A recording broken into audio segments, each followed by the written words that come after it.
Hello दोस्तों, स्वागत है आपका मेरे इस चैनल एवी इंग्लिश क्लासेस में। तो दोस्तों, आज मैं आपके लिए लेकर आया हूँ विलियम वर्ड्सवर्थ का बहुत ही इम्पोर्टेंट वर्क द प्रील्यूड। दोस्तों, द प्रील्यूड से बहुत सारे क्वेश्चंस पूछे जाते हैं और एग्ज़ाम में प्रील्यूड से रिलेटेड कोई ना कोई क्वेश्चन ज़रूर आता है, चाहे वो टीजीटी हो और चाहे वो पीजीटी हो।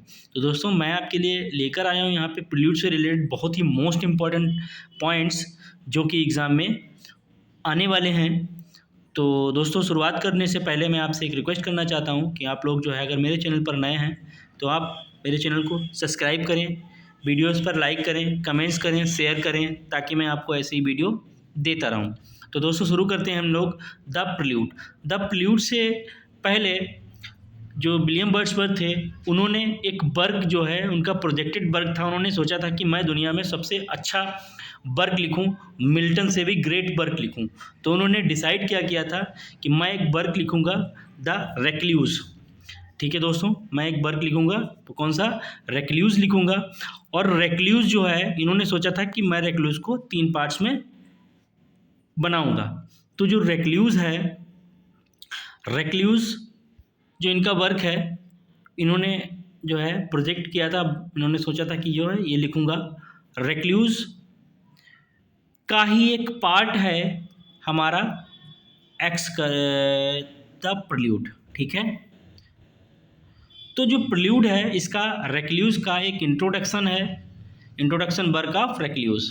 ठीक है दोस्तों, उसके बाद रेक्ल्यूज के बाद जो है एक्सकर्शन आता है, जो कि था middle work of the recluse. ठीक है, यानी कि रेक्ल्यूज का इंट्रोडक्शन कौन सा था, द प्रील्यूड। ठीक है, और उसका मिडिल वर्क था एक्सकर्शन। ठीक है दोस्तों, रेक्ल्यूज में जो था एक्सकर्शन में 9 बुक्स थी। ठीक है, और ये जो है पब्लिश हुआ था 1814 में। उसके बाद the part of the recluse are, ठीक है, इसके पार्ट कौन कौन से हैं रेक्ल्यूज के, on man, on nature, on human life. ठीक है दोस्तों, और इन्होंने जो recluse was never completed. Recluse का जो थर्ड पार्ट जो आया था, जो थर्ड पार्ट जो था वो कंप्लीट नहीं हो पाया, इसीलिए वो रेक्ल्यूज पूरा नहीं हो पाया। यानी कि एक्सकर्शन और इसका जो है 3 पार्टों में जो है इन्होंने सोचा था, लेकिन 2 ही पार्ट इसके लिख पाए। ठीक है,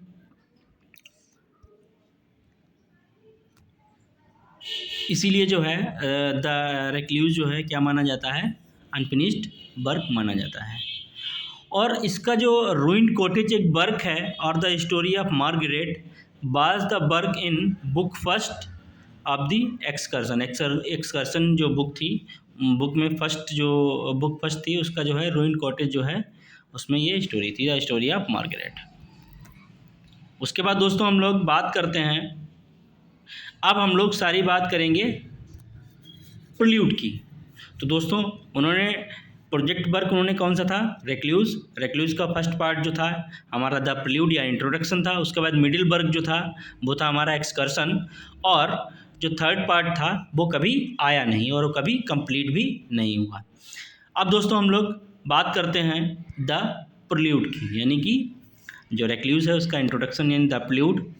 और एक छोटी सी और चीज़ देख लीजिएगा, इसमें जो एक प्रील्यूड्स जो है एक पोएम लिखी है, किसने, टी.एस. इलियट ने। ठीक है, ये 1910 या 1911 के करीब करीब लिखी गई है प्रील्यूड्स। उसके बाद द प्रील्यूड की हम लोग बात करते हैं, तो इसमें लगभग 8000 लाइन्स हैं।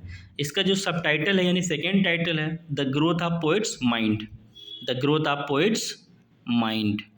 ठीक है दोस्तों, इट इज़ स्टार्टेड इन 1798। ठीक है, 1798 में इन्होंने लिखना शुरू किया था, कंप्लीटेड इन 1805, और ये कंप्लीट कब हुआ, 1805 में, एंड पब्लिश्ड इन 1800 यानी 1850 बाय मेरी हचिंसन। और ये कब पब्लिश हुआ है, 1850 में, किसके द्वारा, मेरी हचिंसन जो इनकी वाइफ थी उनके द्वारा ये पब्लिश किया गया है। कितनी बुक्स के साथ, 14 बुक्स के साथ। ठीक है दोस्तों, उसके बाद ये जो प्रील्यूड है रिटन इन ब्लैंक वर्स और मिल्टोनिक ब्लैंक वर्स। ठीक है, ये ब्लैंक वर्स में लिखा है या मिल्टोनिक ब्लैंक वर्स में लिखा गया है। ये जो प्रिल्यूड है किसको एड्रेस किया था वर्ड्सवर्थ ने? एसटी कॉलेज को एड्रेस किया था, डेडिकेट किया था, एड्रेस किया था। It is an autobiographical poem, और ये जो पोएम है कैसी है? ऑटोबायोग्राफिकल है, ठीक है। वर्ड्सवर्थ ने इसको क्या बोला है? स्पॉट्स ऑफ टाइम, ठीक है। ठीक, ये सीरीज़ है बुक्स की प्रिल्यूड, और इसी को जो है प्रभावित होकर जो है वर्ड्सवर्थ ने हमारे क्या बोला है? स्पॉट ऑफ टाइम, ठीक है। उसके बाद the prelude is introduction of recluse, ये इंट्रोडक्शन है किसका? रेक्ल्यूज का, ठीक है। It is complete itself, prelude complete है, लेकिन द रेक्ल्यूज जो है यानी रेक्ल्यूज है वो कंप्लीट नहीं है, ठीक है। It is a collection of 14 books, ये जो है 14 बुक्स का कलेक्शन है। उसके बाद the first book in prelude is introduction, ठीक है। ये इंट्रोडक्शन है चाइल्डहुड एंड स्कूल टाइम, ठीक है। ये बुक फर्स्ट है, इसका नाम है चाइल्डहुड एंड स्कूल टाइम, ठीक है। उसके बाद जो इसकी लास्ट बुक है प्रिल्यूड की, वो क्या है? कंक्लूजन, ठीक है दोस्तों। उसके बाद prelude was completed prelude was completed in 1805 in 13 books, ठीक है, बाय विलियम वर्ड्सवर्थ। ये जो है कंप्लीट हो गया था 13 बुक्स के साथ 1805 में, लेकिन पब्लिश कब हुआ था? 1850 में। किसके द्वारा? मेरी हचिंसन के द्वारा, 14 बुक्स के साथ, ठीक है। Later his wife published it in 1850 with 14 books, ठीक है। और उसके बाद जो है 1850 में इनकी वाइफ ने जो है पब्लिश किया था, मेरी हचिंसन ने 14 बुक्स के साथ। उसके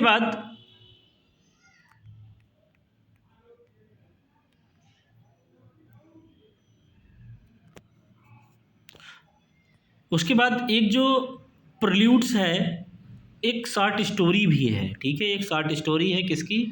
डेरेल डेलगाडो की, ठीक है। इसकी दोस्तों फर्स्ट लाइन और सेकेंड लाइन मैंने पूरा स्टेंजा लिखा है, वो मैं बताऊंगा। तो अब जो है इसका फर्स्ट बुक ऑफ एक्सकर्सन की फर्स्ट बुक कौन सी है? द वंडरर, ठीक है। The last books of excursion the discourse of wanderers and an evening visit to the lake, ठीक है। चूँकि एक्सकर्सन भी प्रिल्यूड से ही जुड़ा हुआ है, इसीलिए इसका यहाँ पे लिख दिया है मैंने। उसके बाद the first version of the prelude, ठीक है, कंटेनिंग 2 बुक्स पब्लिश्ड इन 1799, ठीक है। यानी कि जो फर्स्ट वर्जन था प्रिल्यूड का, वो 2 बुक्स के साथ पब्लिश हुआ था 1799 में, ठीक है। उसके बाद the second version with 13 books published in 1805, ठीक है। And the final version and revised version with 14 books published in 1850, यानी 2 बुक्स के साथ पब्लिश हुआ था फर्स्ट वर्जन में। इसका फर्स्ट वर्जन में 2 बुक्स थी प्रिल्यूड के, और पब्लिश कब हुआ था? ये 1799 में। उसके बाद इसका सेकेंड वर्जन आया है दोस्तों। सेकेंड वर्जन जो है 13 बुक्स के साथ आया है, और ये कब पब्लिश हुआ? 1805 में। और इसका फाइनल वर्जन जो था थर्ड वर्जन या रिवाइज्ड वर्जन, वो है 14 बुक्स के साथ पब्लिश हुआ था 1850 में, ठीक है दोस्तों। उसके बाद आगे चलते हैं हम लोग। अब इसमें भी वही चीज़ है, आपको मैंने यहाँ पे थोड़ा एक्स्ट्रा लिख दिया है। प्रिल्यूड जो है यहाँ पे फर्स्ट वर्जन था 2 बुक्स के साथ 1799 में, सेकेंड वर्जन था 13 बुक्स के साथ पब्लिश हुआ 1805 में, फाइनल वर्जन था 14 बुक्स के साथ पब्लिश हुआ 1850 में, ठीक है दोस्तों। In this poem Wordsworth describe the growth and development as a poet, ठीक है। द ओरिजिनल टाइटल इसका क्या था? The prelude was given by his wife Mary Hutchinson, ठीक है। मैरी हचिंसन ने जो है इसको टाइटल दिया था। उसके बाद 1850 finally printed after 10 weeks of his death, ठीक है। 1850 में 10 सप्ताह के बाद जो है इनका फाइनल जो वर्जन था 1850 में पब्लिश हो गया था।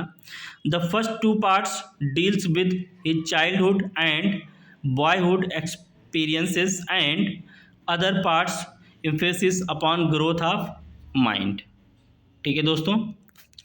उसके बाद अब हम लोग कुछ इसकी इम्पोर्टेंट जो है बुक फर्स्ट की बात करते हैं। तो बुक फर्स्ट जो है वो क्या है, ये टाइटल है बुक फर्स्ट का, introduction childhood and school time. ठीक है, तो हम लोग दोस्तों इसके फर्स्ट स्टेंजा की अगर बात करते हैं तो फर्स्ट स्टेंजा क्या है, O there is, O there is, there is blessing in this gentle breeze, a visitant that while it pains my cheek doth seem half conscious of the joy it brings from the green fields and from your and from yon azure sky, whatever its mission, the soft breeze can come to tone more grateful than to me, escaped from vast city where I long had pined, discontented sojourner, now free as bird a settle where I will। ठीक है दोस्तों, तो इसकी जो है first line और last line, ये कि इसकी लास्ट लाइन है बुक फर्स्ट की यानी फर्स्ट स्टेंजा की, now free as a bird to settle where I will. ठीक है, और इसकी जो है ओपनिंग लाइन इसकी इंपॉर्टेंट है, आप लोग ओपनिंग लाइन इसकी जो है अच्छे से देख लीजिएगा। Oh there is blessing in this gentle breeze, ये कई बार पूछा जाता है, तो ये जो है बुक फर्स्ट की जो है ओपनिंग लाइन है। ठीक है दोस्तों, अब हम लोग बात करते हैं जो बुक फर्स्ट है उसकी लास्ट स्टेंजा की। तो बुक फर्स्ट में लास्ट स्टेंजा क्या है,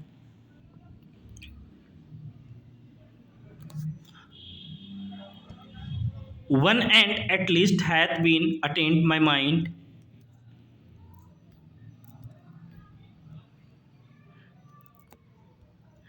one end at least hath been attained my mind, hath been revived, and if this genial mood desert me not, forthwith shall be brought down through later years the story of my life.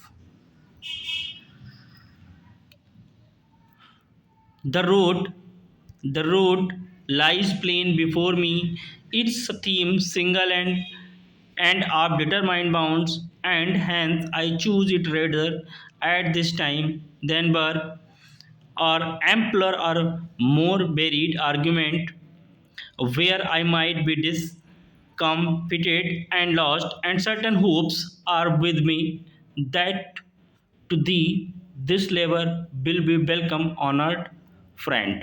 ठीक है दोस्तों, तो ये जो है book first का जो है लास्ट स्टेंजा था। उसके बाद बुक जो लास्ट है इनकी 14th बुक है उसका ओपनिंग स्टेंजा देख लीजिए। ओपनिंग स्टेंजा यानी ओपनिंग लाइन भी इसकी है पूछी जा सकती है।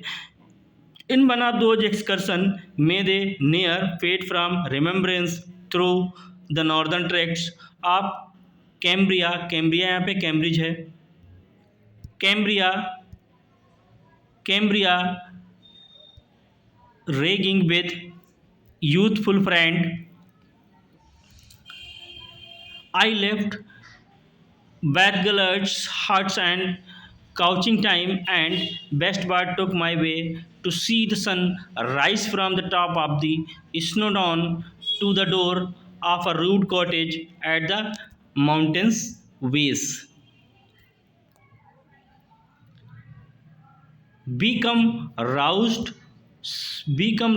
the shepherd who attends the adventurous strangers steps a trusty guide, then cheered by short and refreshment sailed forth।